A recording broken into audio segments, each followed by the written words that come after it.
beloved Boss Mike Cervera.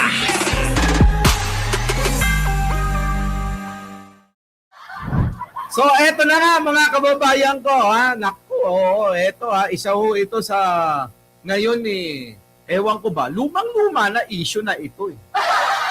Pasok. Stage 4 na yung colon cancer o si BBM. Tignan niyo yung mukha mga kababayan, mas mukhang may cancer pa to eh. Mga kababayan ko, may stage 4 daw. Stage 4 colon cancer si Pangulong Bongbong Marcos. Ito ngayon ang pinapakalat ng mga fake news peddler DDS. Wala naman hong iba na namimeke mga kababayan. Ayan, sabi nga ni Arnold Lopez Manas, mga kababayan, mukhang may sakit sa kidney ito. Nagpapadialysis. Ito yung mga itsura, kita nyo Ganito ang itsura mga kababayan na may sakit. Yung po bang mga kababayan, yung buong katawan, yung hindi may tatago sa mukha, yung pong sakit na iniinda. Mga kababayan, di ba? Ayan, manas na manas. Pero eto na mga kababayan ko, alam nyo naman itong mga ito, mga bobot tanga tuloy. Stage 4 na yung colon cancer o si BBM. Bakit ba't hindi naman yung tinatago? Everybody knows that. Sino ba nagsabi sa inyo na secret ng kanyang na secret ng kanyang cancer sa John Hopkins pumunta? Kita nyo, no, kung paano sila magbalita o gumawa ng content para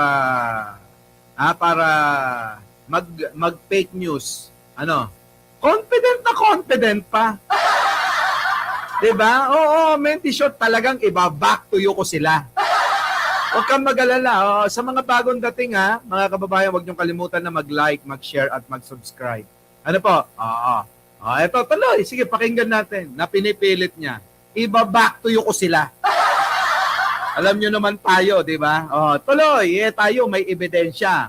Sila mga kababayan, nagsasalita lang sila ng nagsasalita na walang pinapakita na kahit na anong pruweba.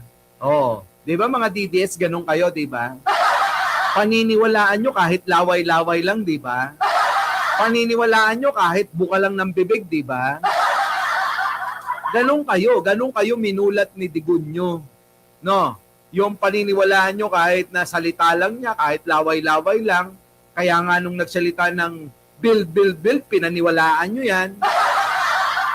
Kasi nga, alam ni Duterte na kayong taga-suporta niya, mga uto-uto, mga mangmang at tanga. Tama, mali. Kita nyo. Sige nga, patunayan nyo nga na meron kayong pruweba na, mga kababayan, pag ako nagsalita rito, may pruweba. Kaya sila, tinatanong natin, patunayan nyo na may sakit si Pangulong Bongbong Marcos na cancer, colon cancer, stage 4. Kung wala kayong mapatutuhanan, mag-isip kayo, yung mga nalilin lang. Isipin nyo muna.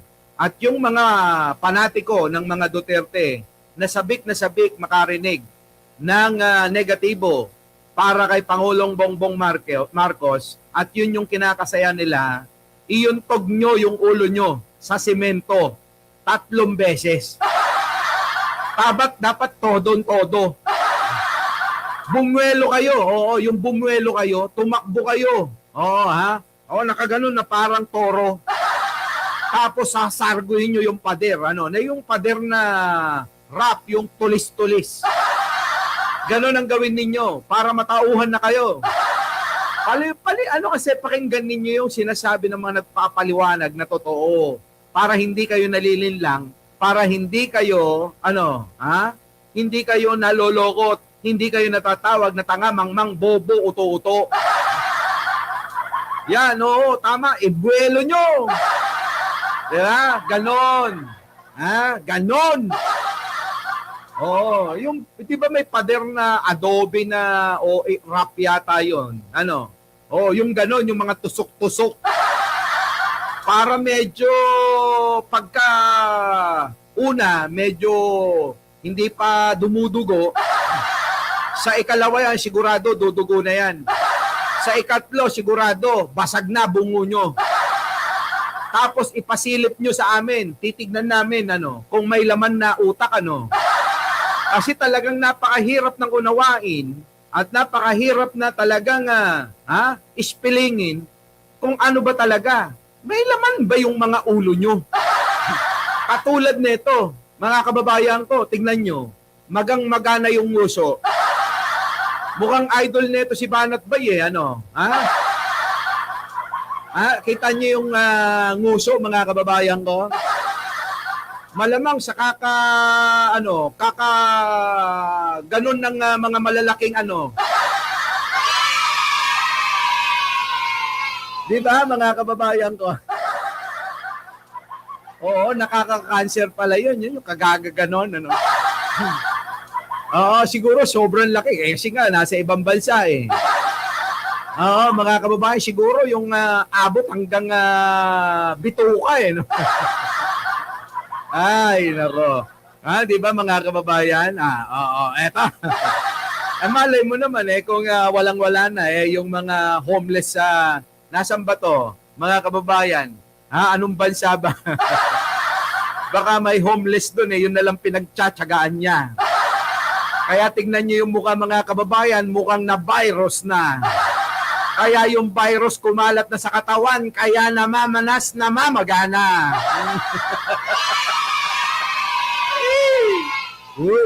Wala akong binanggit, very aniskaso. Eto na, tuloy. Punta siya sa Amerika.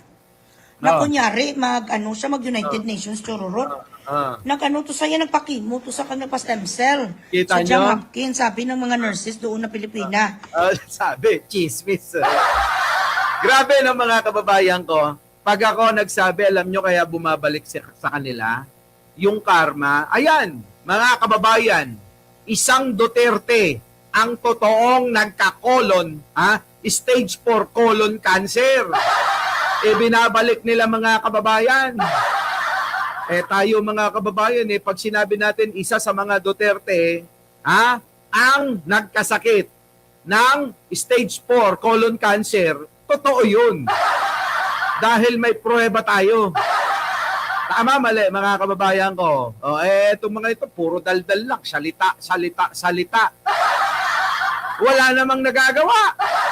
Wala namang ebidensya. Pero pinaniniwalaan pa rin nila. Di po ba? Kaya pag sinabi nyo nga, sabi ko nga, pag sinabi ninyo na itong si Sara Duterte humingi ng tulong sa ET para magkaroon ng gasolina ang Davao, maniniwala sila Dumating na ang UFO. Oo, mga kababayan ko. Dumating na ang spaceship na bilog, flying saucer. Binuhos na sa Davao City ang gasolina. Kaya kita nyo, nasunog sila. Kailan ba yung nagdagat-dagatang apoy doon? Di ba? Nagdagat-dagatang apoy doon sa Davao City, mga kababayan ko. Paano nga? Si Sara Duterte, humingi, alam nyo ba yon, mga DDS? Humingi na ng tulong sa mga ET. Dala-dala yung kanilang spaceship na flying saucer, At doon, mga kababayan, diniliver, binuhos. Yun nga lang, nung binuhos, mga kababayan, ayun nga gano'n na nangyari, nasunog sila. Di ba, mga kababayan ko, sanay na sanay sa Maritisan, sabi ni Syndicate. Irene Villanueva, Ron Reyes, Bisayang Marites. Maaga tayo magkakasala sa mga DDS na fake news. Hayaan mo na, Ason, good morning po. Eto na, mga kababayan ko. Etong mga binabalita nilang ito, patunayan natin, fake news. Ikalawa, nababack to you natin. Stage 4 na yung colon cancer, si BBM. Kita nyo, mga kababayan ko. Pero, ito ho ang katotohanan. Back to you. Yan naalala nyo po ba yung namatay na Duterte? Yung kapatid ni Rodrigo Duterte? Mga kababayan, hindi ko na i-video tong isa na to. Masaya na tignan nyo na lang yung kanyang noo. Napilit pa rin tinatakpan. Eto mga kababayan ko, yung kapatid ni Rodrigo Duterte, ni Digunyo, yung po yung namatay sa stage 4 colon cancer. Mga kababayan ko, kasi nga ho, yan yung ginagawa nila. Nauna po yung kanilang bibigay ng mga fake news sa mga dito sa social media. Nauna po yung pagpapakalat nila. Tapos nga ho, kinalat-kalat nila yan.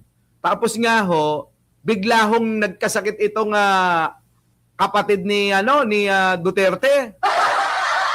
Kaya ho tinigil nila yung pambabas kay Pangulo na may stage 4 cancer daw. Stage 4 colon cancer. Ngayon, mga kababayan,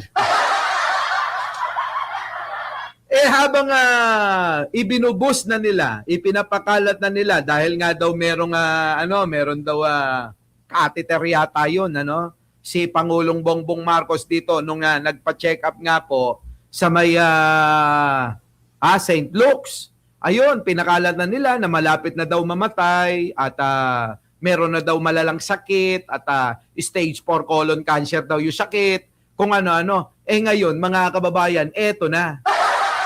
Bigla hong namatay yung pong kapatid ni Duterte. Di nakarma sila. Nakarma ho sila, mga kababayan. Sharbong passed away due to stage 4 colon cancer. No more pain, sir. Fly high to our Lord Jesus Christ. And please watch over our Tatay Digong. Kaya sinasabi ko sa inyo, alam nyo, yung karma digital. Habang pinapakalat nyo, namamatayan kayo. Noong stage 4 colon cancer, ang sakit, Di ba, mga kababayan ko? Kaya huwag kayong magtaka. Kaya nga sabi ni JJ Sales, abangan nyo, baka si Duterte na. Si Rodrigo Duterte na ang kasunod. Di ba, mga kababayan ko? Tingnan nyo, mga kababayan ko. Ilang vlogger na nilang namamatay sa kung ano-ano. Diba? Kasi nga, yung kaka-fake news nila bumabalik ang karma. Yan, may video yan, nagkaroon ng mensahe ang isang abogado ng mga Duterte na kinumpirma nga mga kababayan, na habang pinapakalat nila na may malalang sakit si Pangulong Bongbong, ayun, namatay sa colon cancer yung kapatid ni Duterte. Back to you di ba? Kasi nga mga kababayan, eto tingnan nyo mga kababayan, eto yung pinapakalat nila. Stage 4 na yung colon cancer si BBM. Bakit hindi naman yung tinatago? Everybody knows that. Kita nyo, yan ngayon, makikita nyo sa mga, sa TikTok, Facebook, dyan po, TikTok, Facebook. Po talaga yan, nagkakalat sila.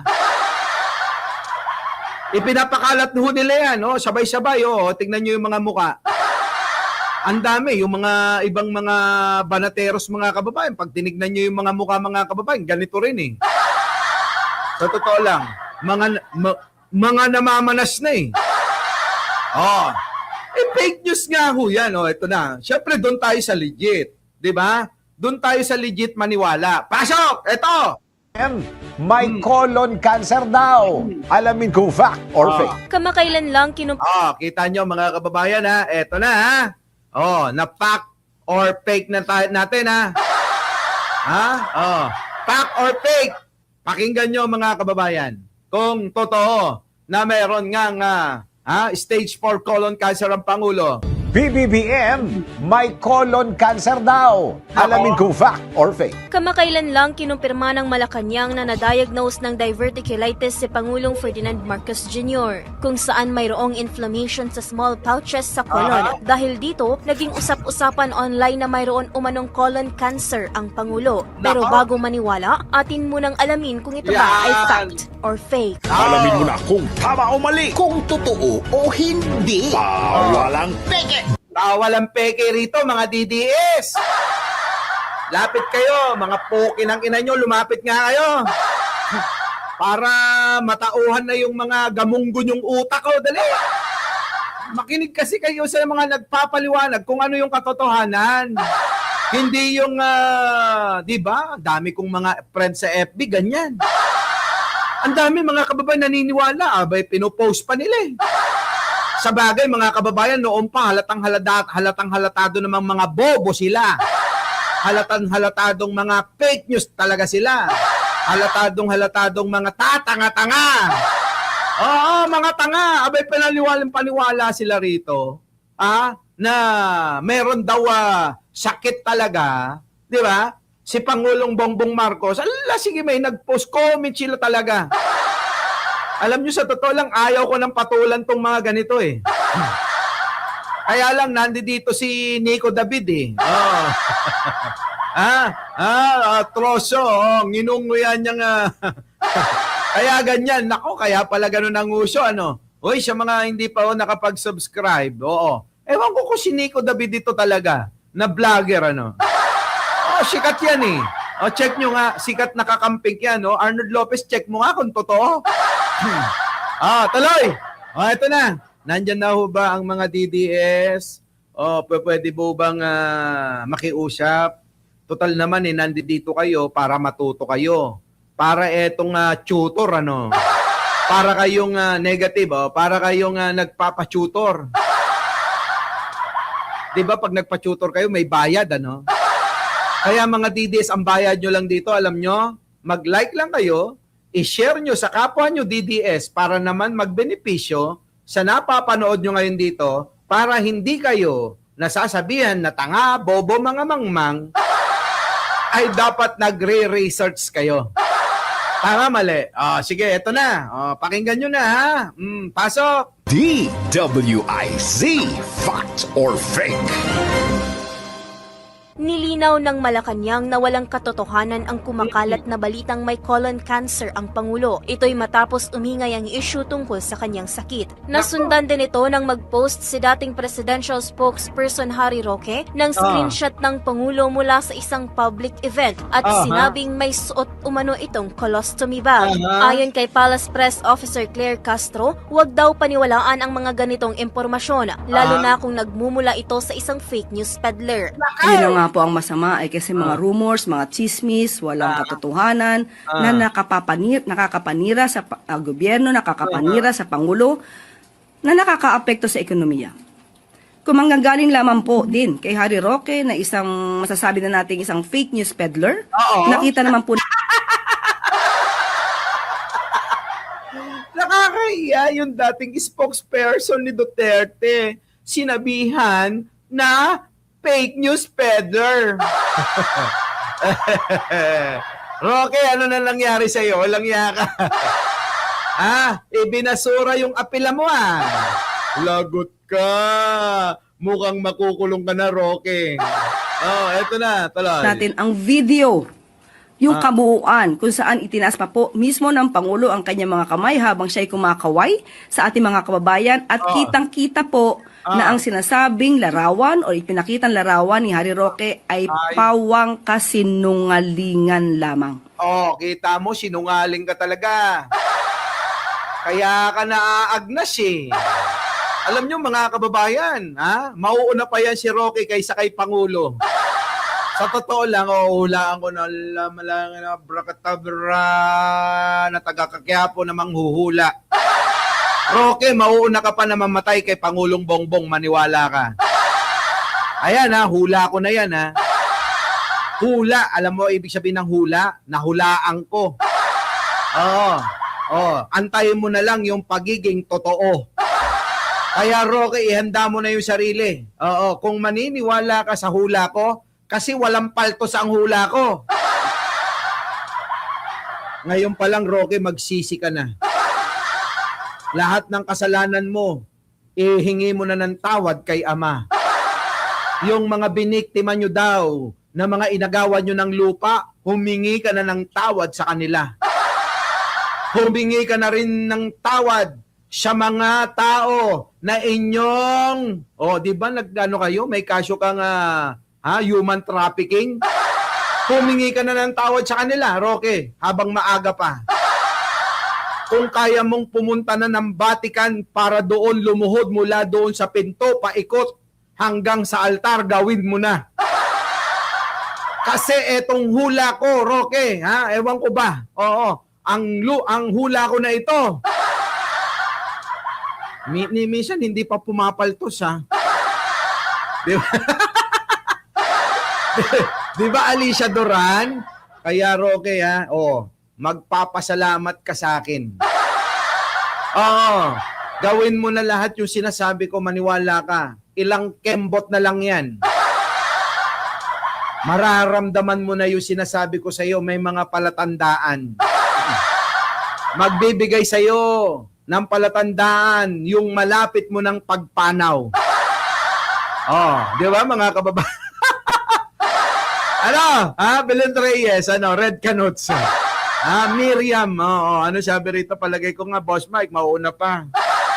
Yang si Roque, hindi, totoo mga kababayan. Iba ako habang hinihimas ko yung mahiwagang perlas na bilog na hindi nyo nakikita.